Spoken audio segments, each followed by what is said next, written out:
কৃষ্ণকান্ত সন্দিকৈ ৰাজ্যিক মুক্ত বিশ্ববিদ্যালয়ে আজি 28 মাৰ্চ 2024 তাৰিখে এখন অতি গুৰুত্বপূৰ্ণ নটিচ পাব্লিছ কৰিছে। বন্ধুসকল, মই এই ভিডিঅ'ত আপোনালোকক এই নটিচখনৰ সন্দৰ্ভত সবিশেষ জনাব বিচাৰিছোঁ।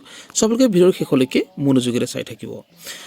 ইয়াতে কৈছে যে this is for general information date the last date for admission to third semester of the undergraduate and postgraduate programs offered by the university for the January 2024 session is extended up to 5th April 2024.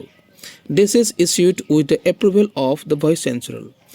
অৰ্থাৎ আপোনালোকে গম পালে যে আপোনালোকৰ যিসকলৰ under graduate programme আৰু post graduate প্ৰগ্ৰামৰ third ছেমিষ্টাৰৰ admission এতিয়ালৈকে ল'বলৈ বাকী আছে। আপোনালোকে অতি সোনকালে লৈ লওক।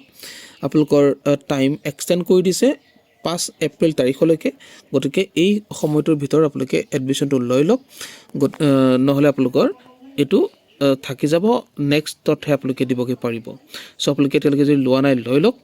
মই এই ভিডিঅ'ত আপোনালোকক এই ইম্পৰ্টেণ্ট ইনফৰমেশ্যনটো আগবঢ়ালোঁ। আশা কৰিছোঁ আপোনালোকে ভিডিঅ'টো ভাল পাইছে। আৰু Krishnakanta Handiqui state open university related latest ইনফৰমেশ্যনসমূহ পাই থাকিবৰ কাৰণে চেনেলটোৰ লগত জড়িত হৈ থাকিব। টেলিগ্ৰাম গ্ৰুপ বা হোৱাটছএপ গ্ৰুপ বা ফেচবুক গ্ৰুপত জইন কৰা নাই যদি জইন কৰি ল'ব। লিংকসমূহ ডেছক্ৰিপশ্যন বক্সতে পাব। আজিলৈ ইমানতে সামৰিছোঁ। ধন্যবাদ।